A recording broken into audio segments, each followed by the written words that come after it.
Welcome to Live Daf, your online Daf Yomi Shir. Shalom and welcome back to today's Daf Yomi Pesachim Samaches. We're in the midst of a discussion regarding machanos. The pasuk teaches us that depending on the level of tumah that a person has, likewise his restriction from the machanos. So the less severe form of tumah, for instance, a tumei mace, a tumei sheretz, want to touch the mace or a sheretz, he cannot be found in the machna shechina. In the Mishkan or in Yerushalayim, it would be the Beis Hamikdash. He must leave that machna, but he can be in the machna Levia, which is the area where the Leviim camped around the Mishkan, or in Yerushalayim would be the Harabayis. Whereas a Zav, being that his tumah is more severe, it's a higher level of tumah, it's tumah yotze megufa, it's a self-generated tumah. He is restricted from two machnos. He must leave not only the machna shechina, the actual Beis Hamikdash, but also the machna Levia, which is the Harabayis. Rather, must find himself in machna Yisrael, in Yerushalayim. Whereas the Metzora, he's even more severe than the Tmemes and the Zav, he is restricted from all three machnos. He must position himself outside the city. Now, Rabbi Yehuda told us a chiddush, that a Baal Keri has the same restriction with respect to machnos. He is similar to a Zav, although they're really different types of Tmeim. It's a different experience. Rashi says a Baal Keri experienced a clear liquid, whereas a Zav is a cloudy liquid. And despite the fact that a Baal Keri really has only a 1-day tumah, it's different than a Zav who can generate a 7-day tumah. So really Baal Keri is a lighter tumah. But since it's similar in nature to a Zav, it's a self-generated tumah, he's restricted from two machnos. He must leave not only machna shechina, but also machna Levia. That was Rabbi Yehuda's chiddush. Perhaps let's back up to the bottom portion of Samach Zayin, Amud Beis. So around nine lines from the bottom. Let's go back to Rabbi Yehuda. Rabbi Yehuda. Mechelos le'niskachu. Rabbi Yehuda had two lessons that he learned from his Rebbeim. Number one, Mechelos le'niskachu. Tunnels underneath the Azara don't have the same kedusha of the Azara. And what pertains to us is as follows: Ubal Keri mishtalech chutz l'shtei machnos. A Baal Keri must be sent out beyond the two machnos. He cannot be found in machna shechina nor in machna Levia. Rather, he must be in machna Yisrael. So, in this respect, he is equated to a Zav. Meisvei b'makash v'mamishnah. Baal Keri k'mag sheretz. A Baal Keri is regarded simply like a person who touched the sheretz. A person who touched the sheretz is only restricted from machna shechina, but he could be in machna Levia. My love the machanosim. Apparently, should we not assume that we're equating the two with respect to the territory? Just as a magasheretz can be situated in the machna Levia, likewise a Baal Keri says we're equating them with respect to their tumah. What does that mean? L'tumasam? What do you mean? You need to draw a parallel from sheretz to Baal Keri with respect to the actual tumah. Well, we know that from the psukim. Hi tumas erev ksivbei. When it comes to a person who touched the sheretz, the Torah says he's tamei until evening. It's a 1-day tumah. Hi tumas erev ksivbei. Likewise, when it comes to a Baal Keri, the Torah clearly tells us that it's a 1-day tumah. You don't need a Mishnah for that. Apparently, the Mishnah is coming to teach us a lesson that when it comes to territorial restrictions, a Baal Keri is equated in this regard to a Magas Sheretz and is only restricted from Machna Shechina, but can position himself in Machna Levia. And there's a Kash on Rabbi Yehuda who says that a Baal Keri is equated to a Zav in this matter and must leave the Machna Levia as well. Actually, the Mishnah is simply equating it with regard to Tumah. And the lesson here is the Baal Keri k'Magas Sheretz. With respect to the following element of Tumah, a Baal Keri is equated to a Magas Sheretz. With what? Ma Magas Sheretz. Metame Ba'inus. Just as a person who touched the Sheretz, even if it's Ba'inus, this dead lizard fell on him against his will, he's Tameh. The same thing happens to Baal Keri. Should he see the Keri as a result of some unnatural phenomena, Rashi says, overeating, overdrinking, he is still Tameh. So when it comes to this element, the element of Oines, the Mishnah is teaching us that a Baal Keri is similar to a Magasheretz and will be Tameh, as opposed to a Zav, who does not get Tumah if he experienced it as a result of an Oines. So bottom line, Rabbi Yehuda tells us that a Baal Keri is restricted from two machnes. He must leave the machne Shechina and the machne Levia, and in this regard he's similar to a Zav, because in both cases it's a self-generated tumah. But of course when it comes to the severity of the tumah, or the acquisition of tumah, he's not equated to Zav in that regard. Baal Keri is only a one-day tumah, and he can even get it bonus. Meisvei. Let's continue with a kasha from the next part of that Mishnah. Mishnah continues, Boil Nida. Kit Mei Meis. A person who lives with a Nida, he has the same tumah as a person who touched a mace. Lamai, with respect to what are we equating the two things? Ilay asam. Perhaps with respect to the duration of tumah, just as a Tmei Meis is a tumah for 7 days, a Boil Nida acquires her tumah, which is a 7-day tumah. Is that the point of the Mishnah? We know that from the Psukim. High tumas shivak zibay. A tamei mace is tamei for 7 days because of the pasuk. V'high tumas shivak zibay. Same thing with regards to Boil Nida. The pasuk clearly says that he's tamei for 7 days. We don't need a Mishnah for that. Elalav l'machar noisam. Apparently, the Mishnah here is coming to teach us that a Boil Nida is restricted from the machnos, has the same limitation as a tamei mace, and just as a tamei mace is only restricted from one machna, from machna Shechina, but can position himself in machna Levia, a Boil Nida, although he acquires his tumah from a Nida who has a self-generated tumah, but the Boil Nida doesn't really acquire the same level of tumah. He's simply treated like a Tmei Meis. It's 7 days, but he's only restricted from machna Shechina. That's the point of the Mishnah.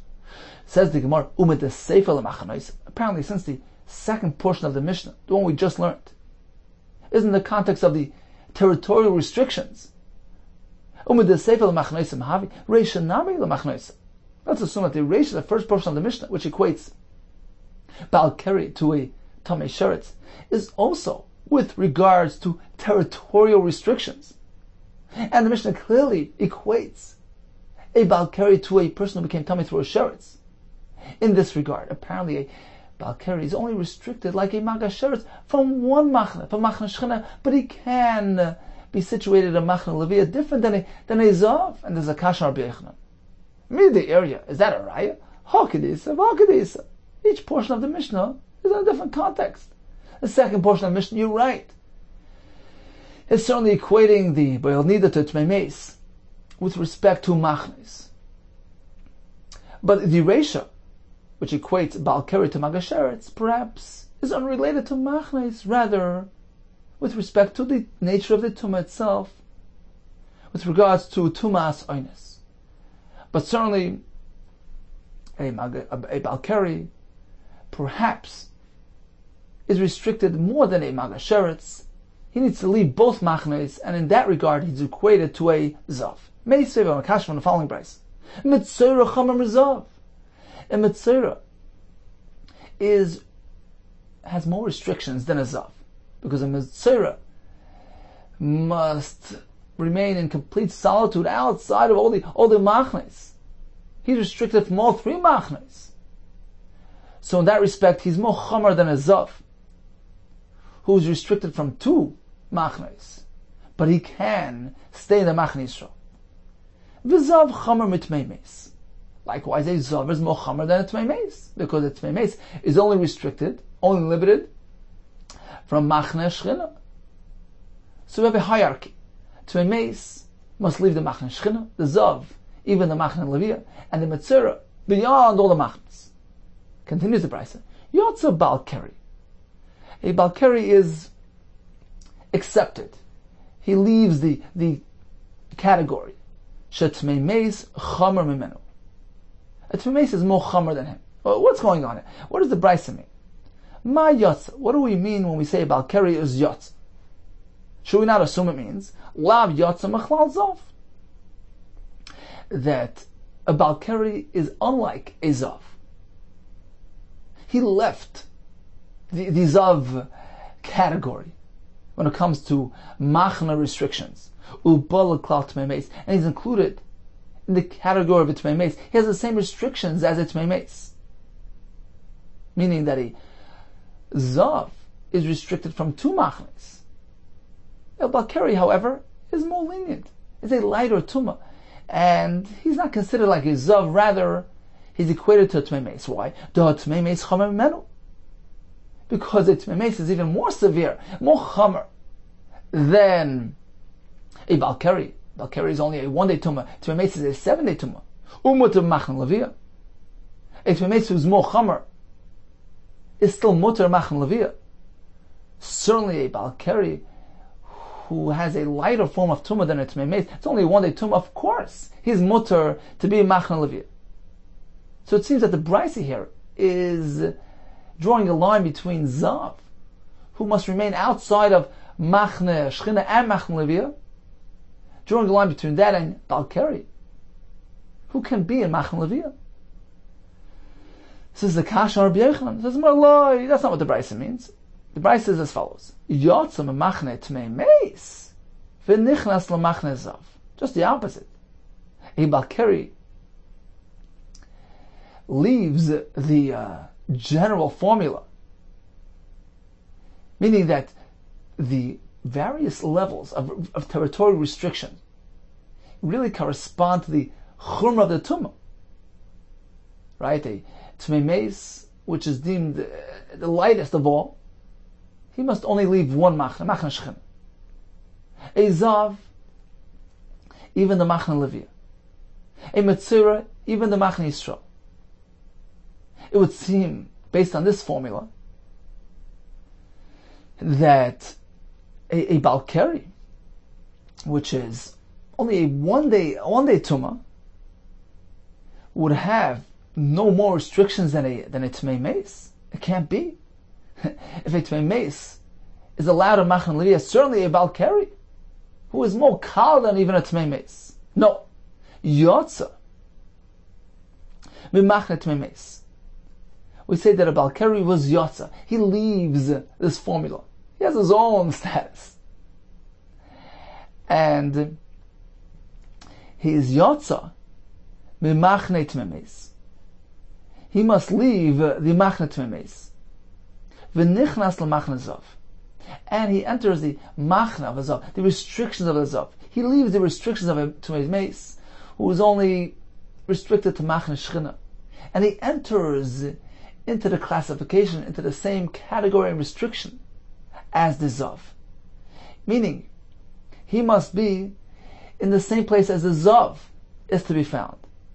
He must leave the Machna Shechina, must leave the Machna Levi, and stay with the Zav and the Machna Yisrael. Why is that?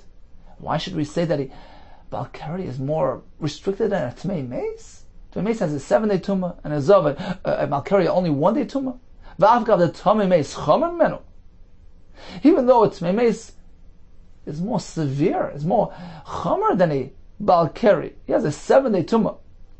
Umutar Machna Leviyah, and he is Mutar Machna Leviyah. So how could you say that a Balkari, who is lighter than a Tmei Meis, he only has a 1-day Tumah, should be Asur in Machna Leviyah? How does that make sense? The answer is L'may Dami Le'medamina Le. Because if you recall, yesterday we had a pasuk that says, "Send away all the Tmeim, Kol Tmei Nefesh, Kol Zav." And the Gemara said that Kol by Tmei Nefesh is coming to include even a person who touched his shirts. The other Kol by Zav is going to include a Balkari as well. So we have 2 ribuyim, Koil and Koil. Now, when we're dealing with a Balkari, the Torah is coming to include Balkari as well. Which Kol is coming to include Balkari? Meaning, to what should we compare the Balkari? To a Tmei Meis or to a Zav? Let's analyze. Who is Balkari more similar to? He's certainly more similar in nature to a Zav, because both of them are self-generated tumors. Therefore, says the Gemara, we compare the Balkari to the tumor which is more similar to him in nature, which is Ezav, rather than a Tmei Mace, which is something of a tumor which is received from an external source. And this is similar to a Balkari. Therefore, we prefer comparing the Balkari to Ezav. So when it comes to restrictions, machna limitations, just as a Zav must leave the machna Shechina and the machna Levia, likewise a Balkari. Tani Tana Kamei Rabbi Yitzchak bar Avdimi. So now Meir, who would present brises, presented the following brise in front of Rabbi Yitzchak bar Avdimi. The pasuk says that a Balkari must leave the machna and cannot enter the machna. V'yotze al mechus machna, zu machna Shechina. He must leave the machna Shechina. The pasuk continues, Lo yavoi al teicha machna. What is that? Don't enter the machna. Zu machna Levia.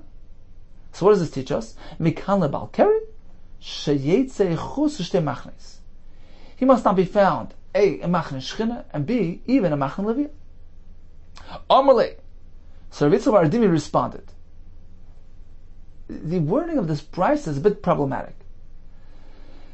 We say v'yotza mechus machna means leave the machna Shechina. Lo yovel tacha machna means don't go into machna Levia. Amalei akati lo ayalte. Look, you haven't even discussed whether the Balkari is to be found in the machna Levia. Ah, fikte?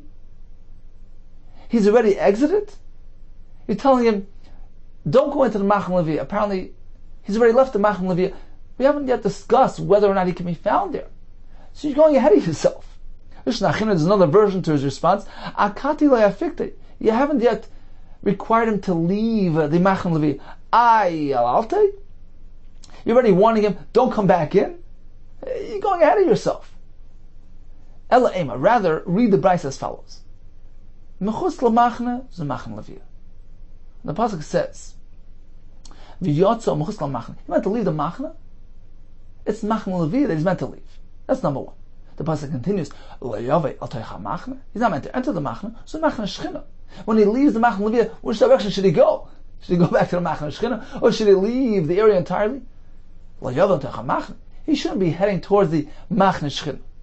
And indeed, we learn from here that he must leave both machnas, machna Shechina and machna Levia. So that's what the pasuk has to speak about both machnas. Because if the pasuk would simply make reference to one machna, you would say, well, he's standing in machna Shechina. He must leave the machna Shechina, but he can be in machna Levia. That's why the Torah elaborates and says, leave and don't come in, to indicate that he must leave the machna Levia and don't come into machna Shechina. He must find himself outside both machnas. Maskef l'Ravin. Ravin asked the kasha, Ema idi v'idil machna Shechina. Perhaps the entire pasuk, the mitzvahs asay and the mitzvahs lois asay, are both in reference to machna Shechina. He must leave the machna Shechina, but he can be in machna Levia. Why the repetition in the pasuk? V'lav be'asay v'lois asay. The Torah is simply telling us that number one, he must leave the machna Shechina, v'yatzo el mechutz lamachna, which is machna Shechina. And then also there's a lois asay, lo yavoy al teicha machna. He should not be found in machna Shechina. But perhaps in machna Levia, that's perfectly fine. Im kein le'makra v'yatzo el mechutz lamachna. If that would be the case, the Torah should have simply said he should leave the machna, but lo yavoy al teich, and should not enter. And both will be referring to machna Shechina. Ha-machna lamali. Why add the word ha-machna? It says, v'yotzo mechutz lamachna, lo yovel toich ha-machna. Why that repetition? Litin le-machna acheres. Shmamino litin le-machna acheres. Apparently the pasuk here is teaching us there's another machna where he cannot be found. Not only in the machna Shechina, but he's also restricted from entering the machna Levia. And indeed, this supports Rabbi Yehuda that with respect to territorial restrictions, din of the machna restrictions, the Balkari is limited from entering two machnes, machne Shechina and machne Levia, just as Ezav. So certainly when it comes to the length, the duration of the tumah, a Balkari only has a 1-day tumah. When it comes to acquiring the tumah, he gets it even ba'ines, unlike a bizav. When it comes to the din of machnais, since both zav and malkari are very similar in nature, they're both tumah yitzim gufay, a self-generated tumah, he must leave both machnais, shchina, and livya. Continues the Gemara. We're getting back to a Korban Pesach, which may be brought even on Shabbos. Mishnah gives us a list of various procedures that can be done on Shabbos. Shchita, zrika, michai kravav. What is that? My michai kravav, we have two opinions. Rav Huna Amar, shebenakvan besaken. He can puncture the intestines with a knife to remove the waste, to prevent spoilage. Chia barav Amar has a different approach. Michai kravav means shirka de ma'aya. So according to Rav Huna, michai is the liquidy material, the waste material. According to Chia barav, it means michai is the repulsive, the slime found in there. Shirka de ma'aya, the slime found in the intestines, the nafka agav duchat sakina, which gets extracted via applying the sakin, the pressure of the knife extracts that slime material. So there's two approaches regarding the definition of michai kravav. Either means puncturing the intestines. Rashi says either michai means the soft waste, or michai means destroying, puncturing the intestines like timche zechra malik. And according to the second approach, michai is in reference to the davar bazai, the repulsive material, the slimy material, which is going to be extracted through pressure applied by a knife. Omar Rabbi Lazar, my time of the Chi barav. Where is the support, where is the raya for Chi barav's approach? That michai is a reference to something repulsive and rejected. The pasuk says, this is la'asad lovei, v'charvais mechim gorem yochel. So the charvais of the mechim, the Gemara is soon going to say it means the ruins, the assets of the mechim, of the repulsive ones, the goyim, gorem yochelu, the tzaddikim, are going to inherit. My mashma, how do we see from this pasuk? The Targum of Yosef, as Rav Yosef translates, v'nechsein the rishi'aya, the assets, the ruins of the Rishayim, mecharves mechem. So mechem are the Rishayim, the repulsive ones. So we see that mechem means something repulsive. Tzaddikai yachsim and tzaddikim will inherit. Okay, continues the Gemara. Let's go back to the first part of that pasuk, of the pasuk that we just quoted. La'asad lavai v'ro kvasim kidavram. Kvasim, the sheep, will pasture as was described, as was promised. And the pasuk continues, v'charvers meichem gorem yechil. Explains the Gemara. What does kedavram mean? Amar Menashe bar Yirmiyah Amarav. Kimid dubarbam. As was promised to them. My kimid dubarbam. What exactly was promised? What's going on here? Amar Abai. V'charvers meichem gorem yechilu. The pasuk initially describes that the kvasim, which is a reference to tzaddikim, they will pasture and they will receive what they were promised. And the pasuk continues. What exactly is that? They will inherit the nechasim of the Rishon. B'charvers meichem gorem yechilu. Amalei Rav.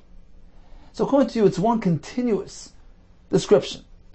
They will get as promised, which is inherit the assets of Rishon. Bishlai miksiv charvos. If the pasuk would have the word charvos without a vav, k'dika amris, then it would make sense. It would work. And the pasuk begins v'ro kvasim kedavram. What exactly will they get? Charvos meichem gorem yechelu. But the pasuk has an extra letter. Hashtadachse v'charvos. The pasuk reads as follows: v'ro kvasim kedavram v'charvos meichem gorem yechelu. It sounds like it's another topic that's being referenced here. So first, v'ro kvasim kedavram, they will pasture as promised. That's one thing, one element. And then the pasuk describes something else entirely. The tzaddikim will inherit the charbis of the Rishayim. So what is the first pasuk referring to? Elamarav, Kidrav Chanan al Marav, the Amar of Chanan al Marav. The first part of the pasuk is speaking about something else. Asidin tzaddikim sheyichus hamesim. The tzaddikim will have the ability, to revive mesim. Sheyichayus hamesim. Ksiva chavuro kvasam kadavram. The pasuk here says that the kvasam, the tzaddikim, will be they will pasture kedavram. What does kedavram mean? They will have the same power as was described and as was attributed to other tzaddikim. Eliyahu Hanavi, Elisha Hanavi, who are machayim mesim. And the Asad Lavi tzaddik will have that ability. How do we know that the pasuk of V'ro Kvasam Kedavram is a reference to Tchias HaMesim? We learn it by applying Gzera Shava. Because over here it says V'ro Uksiv Hasam, and elsewhere it says Yiru Bashan V'Gilad Kimei Olam. That Bashan V'Gilad will be Roya as in the past times. What is this referring to? Who is Bashan V'Gilad here? Bashan's Elisha. That's in reference to Elisha Hanavi. Why? Because he came from Bashan. Habam and Bashan. Shenemar. How do we know that Elisha came from Bashan? Shenemar V'yani V'shafat B'Bashan. So Yani and Shafat were from Bashan. Uksiv. Poi Elisha ben Shafat. So Elisha was the son of Shafat. So apparently he also came from Bashan. Elisha ben Shafat. Asher Yotzak Mayim Al Yedei Eliyahu. So he poured water, he served Eliyahu Hanavi. So we see that Elisha was the son of Shafat, who came from Bashan.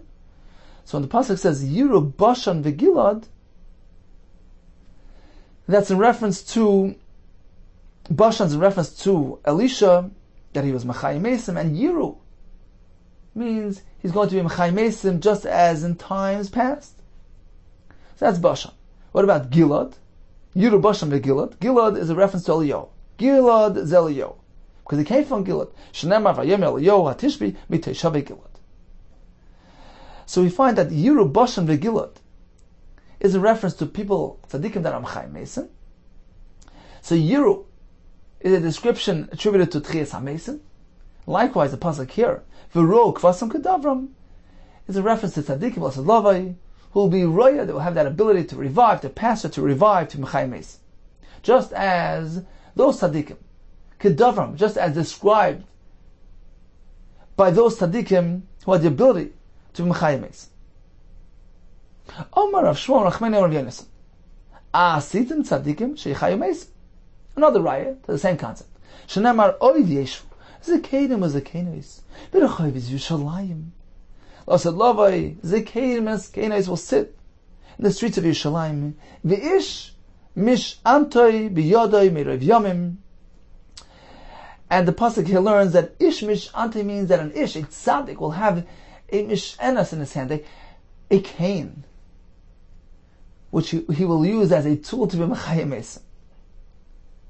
How do we know that a cane is a tool used for this purpose? Uksiv v'samta mish anti al pnei hanar. This is a reference to Elisha, who gave instructions, take my cane and put it al pnei hanar and be Machayim Mesim. So the ish mish antai biyoda is a reference to a tzaddik who will have this ability to Machayim Mesim l'Asad.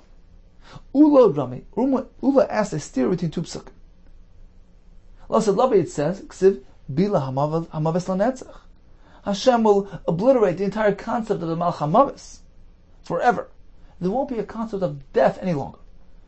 But then it has a pasuk which says, Uksiv ki'anar ben mei shana yamas. And now will die when it reaches 100. So death will be prevalent. So which way is it? Like Kasha, the answer is, depends. By who? Kan be Yisrael. Yisrael will live forever. Kan ba Akam, Goyim, will have a time limit. My bow awesome. What are Goyim doing there? Says the Gemara, the Chsiv, yeah, they will have a role, they will play a part in life, L'asad Lavei. V'amdu zorim v'ro'ot tzoinchem. Yeah, even the Goyim will come, they'll help us out, they'll pasture your flock. Ubnei necher ikrechem v'kormechem, the Goyim will be your farmers and your vineyard tenders. Continues the Gemara, Rav Chizah Rami, Rav Chizah had a stira. Ksiv v'chafra halavana, u'boisha chama. That L'asad Lavei, the moon will be embarrassed. The sun will be full of shame and they won't be active. They'll hide. So they won't illuminate. That's one pasuk. Uksiv, in another pasuk we find that actually they'll illuminate very, very intensely. The dim moonlight will radiate like today's sunlight. Very intense. And the sunlight will be Shivasayim Ka'er Shivasayim. Will be Shivasayim like the days of today, the 7 days. Rashi says that Shivasayim is a double 7. 7 times 7. So it'll be 49 times what? The total light found within the 7 days of the week. So really, it's 7 times 7 times 7 of a single day's light. So Rashi says 343 times the intensity of today's light. So certainly sun and moon will be very active. So which one is it? Deactivated or activated in a very intense manner? Lekash, the answer is Kan Le'olam Haba. In Le'olam Haba, which is a future stage, past Yemei Mashiach, then the only illumination that we will experience is spiritual illumination coming from the Ziv HaShechina. We don't need that physical sunlight any longer. However, when it comes to Yemei Mashiach, in which case we're going to experience this worldly living experience. It's going to be a physical living experience. So at that point, we will still have the illumination coming from the sun and the moon, however, very intense. Says the Gemara, Shmuel the Amar, according to Shmuel Shita, who said, Ein bein ha'olam hazeh l'Yemei Mashiach. There's no difference between Olam Hazeh and Yemei Mashiach. Ella Shibud Malchus Bavad. There's only one difference. We will be free of the Shibud Malchus, the subservience to the nation of the world. But we will be living a very normal and natural existence. So according to him, Michael Lememar. How do we explain the Psukim? According to him, sun and moon will shine very normally. Nothing supernatural about them. Says more. So according to him, we have to say Idi v'Idi l'Olam Haba. Both Psukim are reference to Olam Haba beyond Yemei Mashiach, when we will experience a supernatural existence. V'lo kasha, and the answer is like this: Kama Machne Shechina. In the Machne Shechina, we will experience exclusively spiritual aura, spiritual Ziv HaShechina. No sun, no moon. Kama Machne Tzadikim, and the Machne Tzadikim, over there will be somewhat of a natural experience, natural existence, and the sun and the moon will shine forth, albeit very intensely. Rabbi had a contradiction. Ksiv ani Amos v'achaya. One pasuk says, Hashem is speaking, I will put to death, I will revive. Uksiv, mochasev ani erpa. And the same pasuk continues and says, I struck and I will remedy. I will repair the injuries. Why do you have to go to the next step? The Torah says, Hashem says, I have the ability to be machaya. Of course, he has the ability to heal injuries. If you know one, of course you know the other. Rather, Hashem says like this: don't think Misa applies to one person and sustenance to the other. No, the same individual, the same neshama that I put to death, Ani Machaya, I will revive that same person. That's Chiyas HaMeisa. K'moisha Machasev Ani Yarpa. Just as I heal the one who I struck. You cannot heal somebody that wasn't struck. So we're speaking about the very same individual that experiences both things. being struck and being healed. Likewise, being Machai, being Memis, on reference to the same individual who first experienced Misa, and then Hashem will be Machai the Misa. Tana Rabbanan, we're going to the Brisa, which supports Rava's approach. The pasuk says, "Ani omas v'achaya, yochel Misa be'echad v'chayim be'echad." Perhaps Misa applies to one individual and Chayim to another.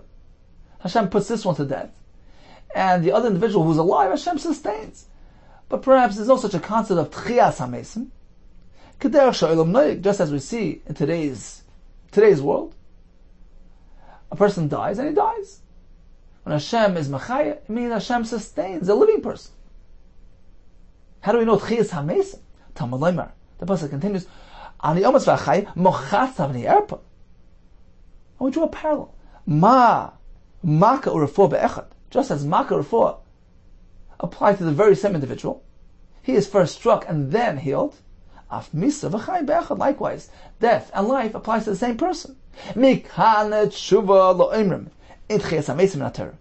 Here we have a refutation, a response to those who deny the concept of Tchias HaMesim in our Torah. They say there's no source in the Torah for Tchias HaMesim. This pasuk provides a source, a very clear source, that Hashem will be Mechayim Mesim.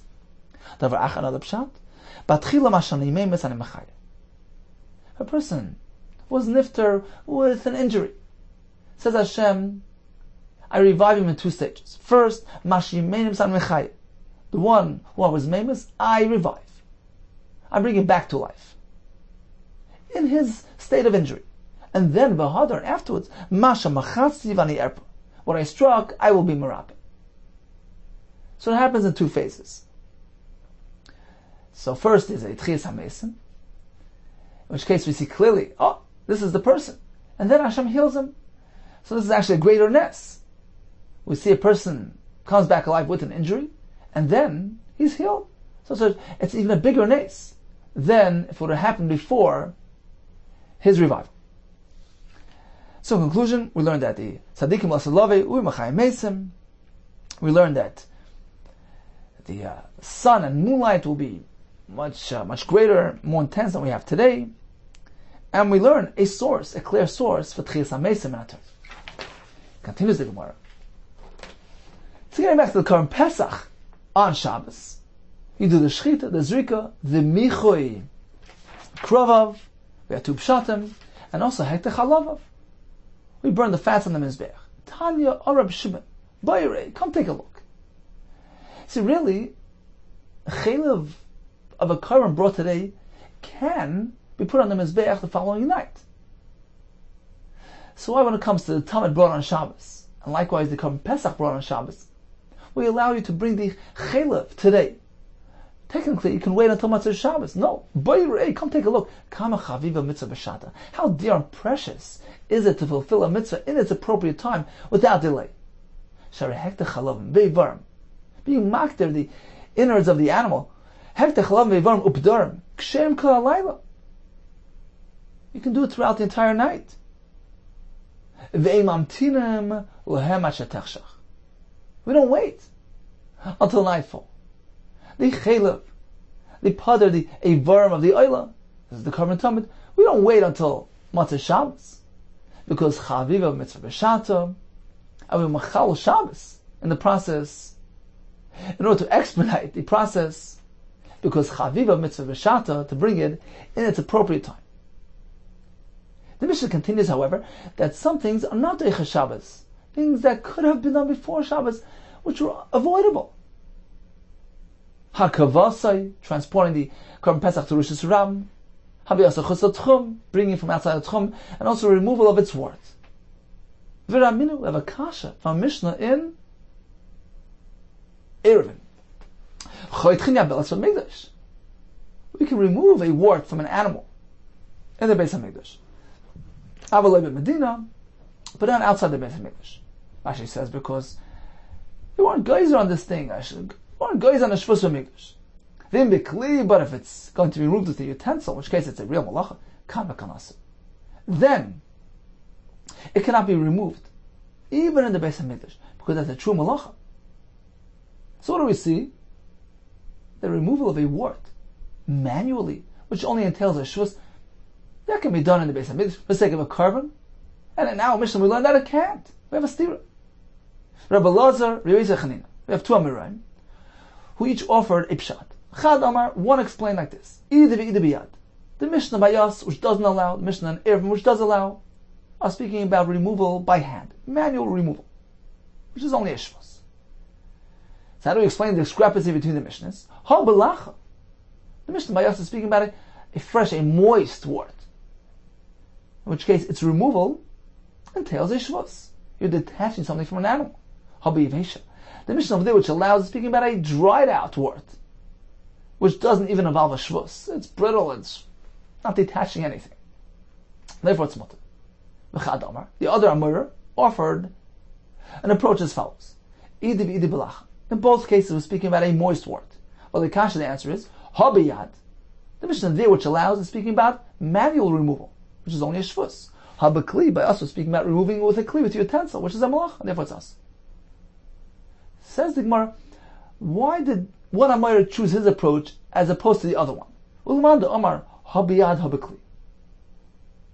The approach, the Amor which said that both are speaking about moist warts, by us we're speaking about removing it with a kli. Over there, which allows, is speaking about moving it by hand. My time alay Omar idi v'idi biyad. Why didn't he choose the other approach?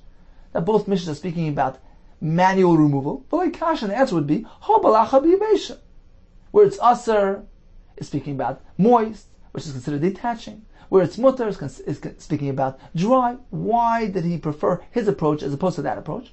Amalach, he'll respond to you, Yivhesha, mifrach pricha, a dry wort, it's just crumbled, it's brittle. That's not called a wort removal. The Mishnah wouldn't even say chaytchen on that. That's not called cutting, that just crumbles.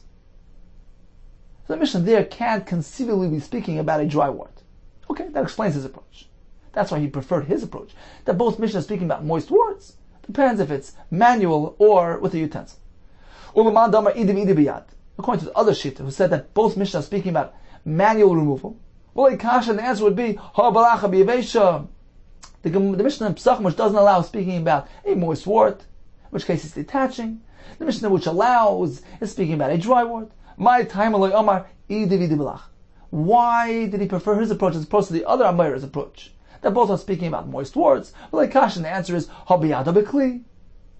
The Mishnah which allows is speaking about removing it by hand. The Mishnah which doesn't is speaking about removing it by kli. What was wrong with that approach? Amalach, he'll respond. You know why I avoided that pshat? Because kli? Are you suggesting that the Mishnah by us is telling you can't remove the wart because he's using a kli? There's no need for the Mishnah to tell us that. We already know that from Mishnah elsewhere. Hak Tani Asa, Mishnah over there, and Erevin already told us, in Bikli, if he's using a Kli Kan V'Kan Asa, whether in or out of the Beis Hamikdash, it's Asa. Why the repetition? Why would the Mishnah in Pesachim have to repeat the same halacha? Apparently we're not speaking about a Kli. Vidach. So what does the other Shita do with that? Kasha. Why does the Mishnah by us have to speak about a Kli? If this halacha was already taught in the Mishnah in Erevin that a Kli is Asa.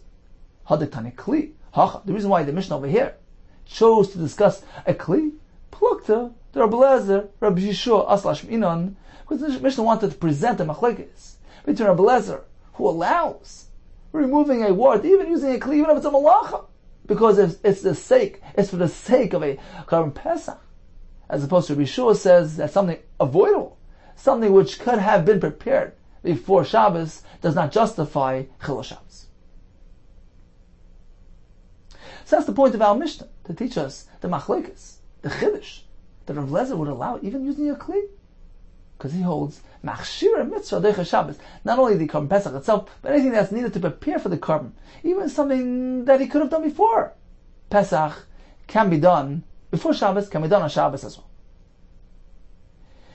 Now Rabbi Shua in the Mishnah argued with Rav Lezer. He says something which was avoidable justifies Chilul Shabbos. I'll prove to you otherwise. What was Rabbi Shua's proof?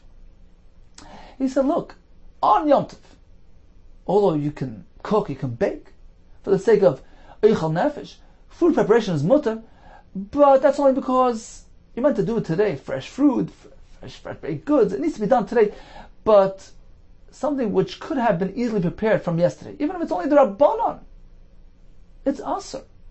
You can't bring something from outside the tchum on Yom Tov. You could have done that yesterday. Likewise, when it comes to preparing a carbon Pesach, yeah, the shechita, etc., has to be done today, and it's Derech Shabbos. But transporting him from outside the tchum, that could have been done yesterday, and that can't be done on Shabbos. Rabbi Lezer disagreed. Rabbi Lezer, Umayim shechita. If we find that shechita, which is a malacha, can be done on Shabbos, certainly a shvus, bringing him from outside the tchum, can be done on Shabbos as well. Rabbi Shua responded, like we just said, from the Yom Tov. Although cooking is mutter, but a shvus, which could have been done before Yom Tov, is also. And Rabbi Lezer responds to that by saying, well, Rabbi Shua, how could you compare food preparation on Yom Tov, which is a rishus, that's a non-mitzvah activity? So over there we have restrictions. But Pesach, which is a mitzvah, has no restrictions. So what is Rabbi Shua going to respond to Rabbi Lezer? Rabbi Lezer says, food preparation on Yom Tov is only a rishus, it's only arbitrary, it's optional. And therefore we have restrictions. Rabbi Shua Tameh. Rabbi Shua wasn't fazed, because Rabbi Shua follows his shita. The Omar Simchas Yom Tov Nama Mitzvah. He holds that Simcha of Yom Tov, food and drink on Yom Tov, is a full-fledged mitzvah. Therefore, he wasn't fazed by Rabbi Lezer's response. How could you compare food preparation on Yom Tov, which is a non-mitzvah activity? No! It actually is a full-fledged mitzvah. And if we find restrictions there, the same restrictions should apply to Karban Pesach.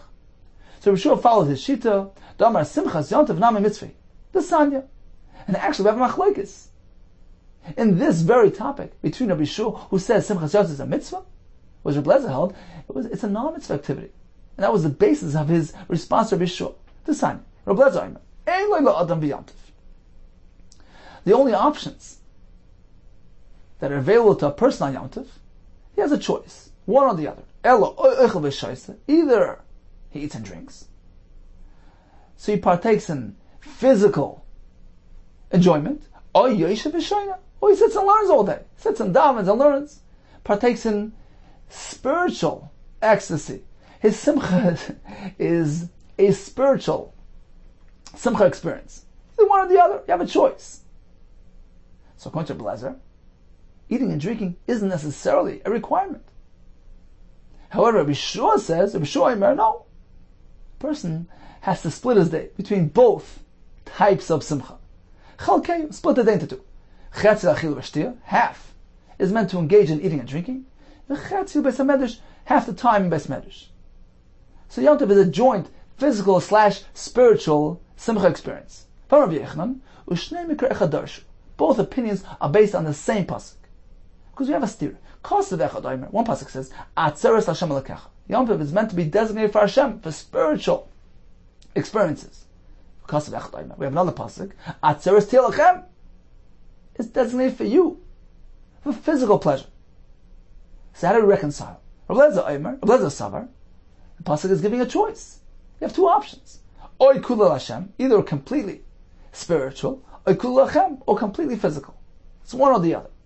Rabbi Shua Savar, let's make a compromise. Chalkeyu. Let's split the day into two. Chetzi l'Hashem, v'chetzi l'Achem. Amar Rabbi Lezer.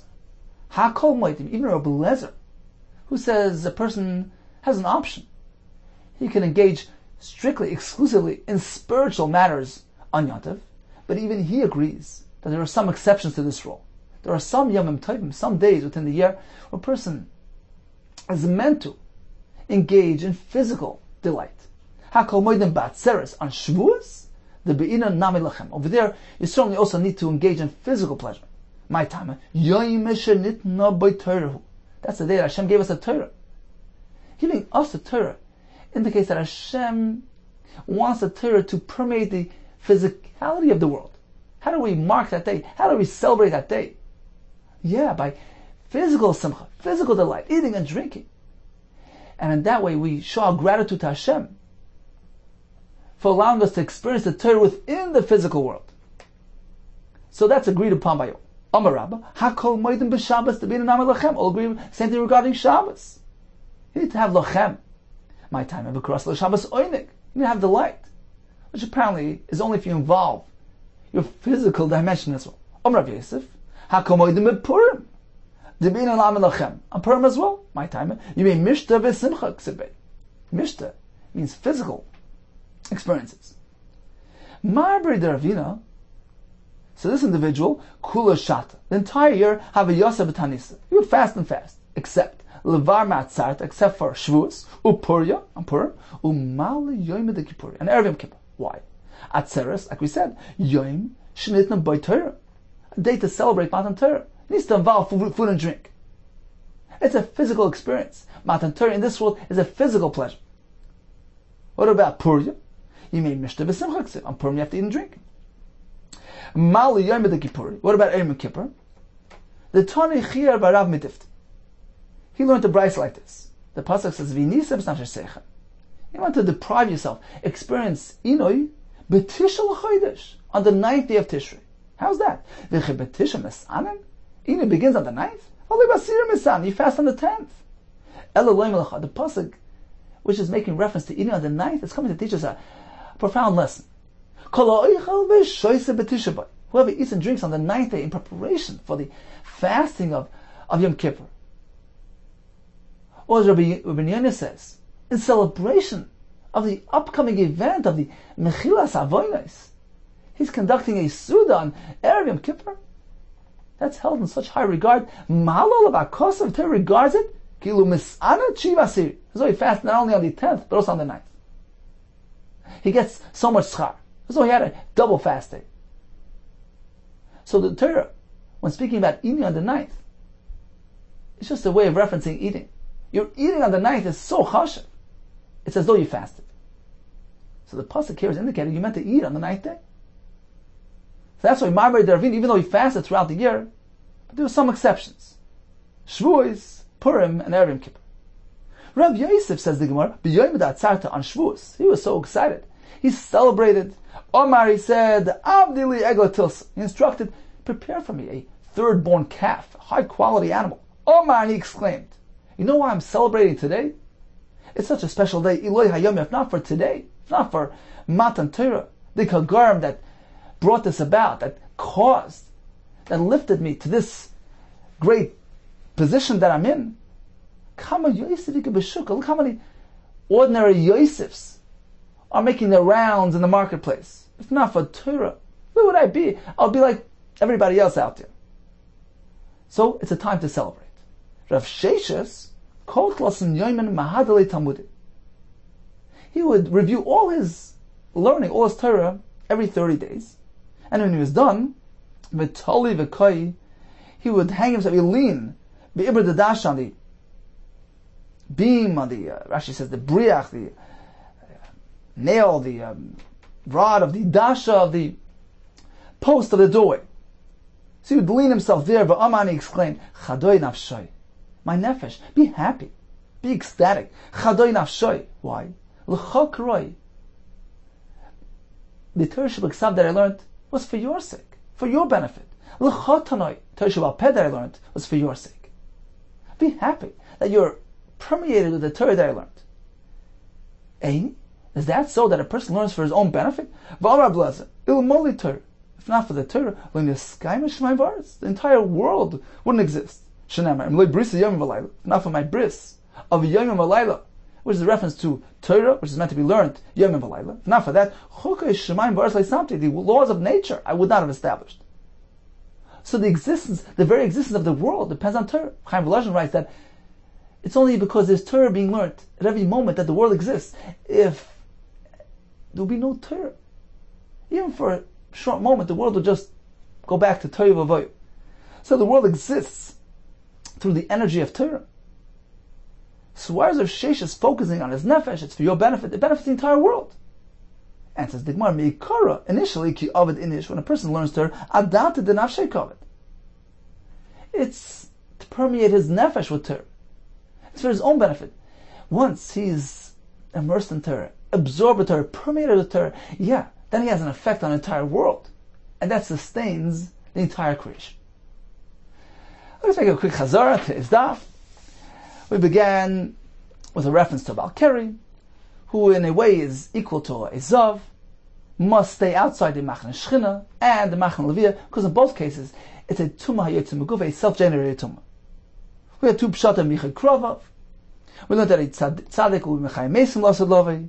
We learned about the intense illumination of the sun and the moon, and the machne shchina, or according to one pshat, Olam haba.